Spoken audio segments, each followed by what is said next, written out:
Supreme court में NEET मामले की जो सुनवाई चल रही है उसकी तारीख अब और बढ़ गई है। अगले गुरुवार को अब इस पर सुनवाई होगी और इन सबके बीच सरकार की तरफ से जो हलफनामा दिया गया है जिसमें साफ तौर पर बड़ी अनियमितता से और पेपर लीक की बातों से इनकार किया गया है जैसे आरोप लग रहे हैं। बात करने के लिए मेरे साथ कांग्रेस पार्टी की छात्र इकाई एनएसयूआई के राष्ट्रीय अध्यक्ष वरुण चौधरी हैं। सुनवाई सुप्रीम कोर्ट में फिर टल गई है, क्या प्रतिक्रिया और सरकार जो कह रही है, दलील दे रही है, उस पर आप क्या कहें? देखिए, बार बार सरकार कोर्ट को भी गुमराह करने का काम कर रही है। जिस तरीके से 4 जून को रिजल्ट आया, धर्मेंद्र प्रधान जी ने पहले तो एक हफ्ते तक इस पर अपनी कोई भी क्या बोलते हैं रीज़न नहीं दिया था। एक हफ्ते बाद प्रेस कॉन्फ्रेंस करके बोला ये गुमराह करने का काम है, कुछ छात्र संगठन कुछ पार्टी गुमराह कर रही हैं, कोई भी पेपर लीक नहीं हुआ, कुछ भी मैल प्रैक्टिस नहीं है। लेकिन जिस तरीके से गिरफ्तारियाँ हुई, फिर बिहार में गिरफ्तारियाँ हुई, गोधरा में गिरफ्तारी हुई, गुजरात के अंदर, तो फिर ये माना हाँ खाली ग्रेस मार्क्स का चक्कर है। फिर 10 दिन टाल के बोला कि हम इन्वेस्टिगेशन कराएंगे, सीबीआई की कमेटी बनाई है। तो सरकार, केंद्र सरकार बार बार एनटीए को बचाने का काम कर रही है, बार बार गुमराह करने का काम कर रही है। इसलिए कल ही उन्होंने जो दिया, आपने पहले तो जो काउंसलिंग थी वो रोक दी गई है। आपने खुद ही काउंसलिंग 2 दिन पहले रोकी, कोर्ट का फैसला है तो हमने काउंसलिंग रोक दिया। अब पूरा ये रवैया देखिए सरकार का, तो जिस तरीके से केंद्र सरकार ने कल एनटीए को बचाने का काम करा और खुले तौर पर ये बोल दिया है पेपर लीक नहीं हुआ है। इतनी जल्दी कहा कि कोई आईआईटी की हमने जांच कराई है, कोई बड़े लेवल पे पेपर लीक नहीं हुआ है।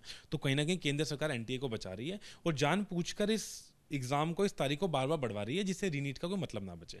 अगर रीनीट की प्रक्रिया है, इमीडिएटली जो बच्चों ने पुराने कोर्स की तैयारी करी थी, बच्चा स्ट्रेस में है, वो नई कोचिंग अकेडमी भी ज्वाइन नहीं कर रहा है। वो कहीं ना कहीं जो बार बार आरोप लगा रहा हूँ कि देश में जो कोचिंग अकेडमीज का नेक्सस है वो इतना महंगा नेक्सस है कि आप खुद जानते हैं कोचिंग अकेडमीज की फीस है, किस तरीके फीस बढ़ती जा रही है। और लगभग सभी कोचिंग अकेडमी ने नोटिस लगा दिया था कि 4 या 5 जुलाई तक हमारा लास्ट डेट है आपको कोचिंग अकेडमी में पार्टिसिपेट करने का, ये वाले बैचेस वरना फुल हो जाएंगे।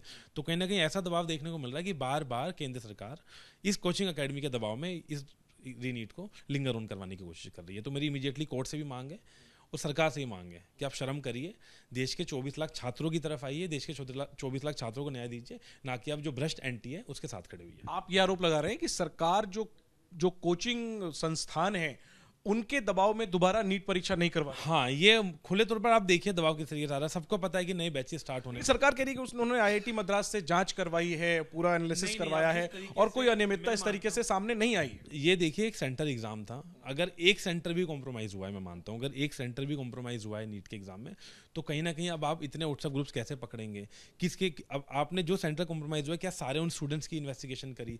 जिस कोचिंग अकेडमी में वो छात्र पढ़ते थे, क्या उन सारी कोचिंग अकेडमी की इन्वेस्टिगेशन करी? तो एक बहुत बड़ी, अगर इन्वेस्टिगेशन की बात करें, अगर लार्ज इन्वेस्टिगेशन करेंगे तो वो समय सीमा लगेगी। लेकिन जो बेसिक चीज़ में समझ आया कि ये पेपर कॉम्प्रोमाइज तो था, जब आपने गिरफ्तारियां करी हैं आया, और एक अनुराग नाम के छात्र ने खुद ही कन्फेस कर लिया कि मुझे पेपर मिला। जब ये पेपर कॉम्प्रोमाइज है तो रीनीट से क्यों भाग रहे हैं? साथ के साथ जो सरकार ने पहले एक हलफनामा दिया कि जो स्टूडेंट्स ने ईमानदारी से एग्जाम दिया है, जो इस मैल प्रैक्टिस में इन्वॉल्व नहीं है, जो अच्छा एकेडमिक में बच्चे हैं, उनका क्या गुना है? आप मानिए जो बच्चे ऑलरेडी एकेडमिकली साउंड है, जिन्होंने ईमानदारी से एग्जाम दिया, मैं एग्री करता हूं, तो उनको मुझे लगता है दोबारा एग्जाम देने में भी कोई तकलीफ नहीं होगी, क्योंकि सिलेबस भी रहेगा, नया तो कुछ और डाल नहीं देंगे। तारीख पे तारीख जो आगे बढ़ रही है, फिर एक हफ्ता बढ़ गया, इस पे आप क्या कहेंगे? इस पर हम कहना चाहेंगे केंद्र सरकार एनटीए को बचाने में लगी हुई है और अपनी जो नाकामी है उसको छुपाने में लगी हुई है। तो अपनी नाकामी को एक्सेप्ट करें धर्मेंद्र प्रधान जी, और तुरंत नीट के एग्जाम को कोर्ट में हलफनामा दें कि एग्जाम दोबारा कराया जाए। ठीक है, तो नीट के छात्रों के लिए न्याय की जो उम्मीद है वो तो बरकरार है, लेकिन इंतजार अब और बढ़ गया है और इन सबके बीच सरकार पर सवाल पहले दिन से खड़े कर रही है एनएसयूआई और एक बार फिर से दोबारा से नीट परीक्षा की पैरवी करते हुए एनएसयूआई सरकार पर आरोप लगा रही है कि सरकार कोचिंग संस्थानों के दबाव में दोबारा परीक्षा करने से बच रही है। और सीधा आरोप है कि पेपर लीक तो हुआ ही है, अनियमितता के मामले सामने आए हैं, तो जाहिर सी बात है कि इसको दोबारा से परीक्षा करवा करके ही इस मामले में न्याय हो सकता है। नजरें जाहिर सी बात है कि कोर्ट की सुनवाई पर टिकी हुई है कि कोर्ट क्या फैसला करता है। कैमरा पर्सन सीके सिंह के साथ Jainendra, ABP news, Delhi. For exclusive and insightful videos, subscribe to our new channel ABP Live Premium.